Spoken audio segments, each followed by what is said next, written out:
సూర్యాపేట జిల్లా కోదాడలో weight lifting క్రీడాకారులను తయారు చేయడమే తన లక్ష్యమన్నారు తెలంగాణ వెయిట్ లిఫ్టింగ్ అసోసియేషన్ ఉపాధ్యక్షులు పాలడుగు ఖ్యాతి. సూర్యాపేట జిల్లా కోదాడలోని తేజ టాలెంట్ స్కూల్లో open Telangana weight lifting championship పోటీలు నిర్వహించారు. కోదాడ ప్రాంతంలో యువతీ యువకులను ప్రోత్సహించి జాతీయ అంతర్జాతీయ స్థాయికి తీసుకువెళ్లడమే కృషి చేస్తానని అన్నారు పాలడుగు ఖ్యాతి.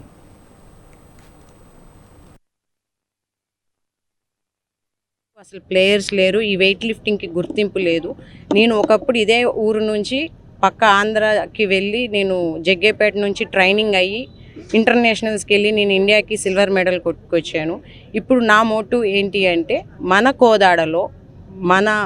కోదాడ పిల్లలతో ఈ కాంపిటీషన్ చేయించి జాతీయ అంతర్జాతీయ స్థాయికి ఈ గేమ్ని తీసుకెళ్ళాలి, పిల్లల్ని తీసుకెళ్ళాలి, కోదాడ ఊరు పేరుని అంతర్జాతీయ స్థాయిలో నిలబెట్టాలి అనేది ఒక ఆలోచనతో గత 3 నెలలుగా నేను ఇక్కడ girls school, boys school, Balaji Nagar SC ST హాస్టల్లో ఉన్న పిల్లలందరినీ కూడా ట్రైన్ చేసి తీసుకొచ్చాను. అండ్ గత నెల డిసెంబర్లో జరిగిన హైదరాబాద్లో జరిగిన ఎల్బీ స్టేడియంలో సీఎం కప్లో ఒక పాపకి సిల్వర్ మెడల్ వచ్చింది, 3 అమ్మాయిలకేమో బ్రాంజ్ మెడల్ వచ్చింది. 2 నెలల ట్రైనింగ్లోనే వీళ్ళు స్టేట్లో 4 పథకాలు మన సూర్యాపేట కోదాడకి చెందిన పిల్లలు సాధించారు.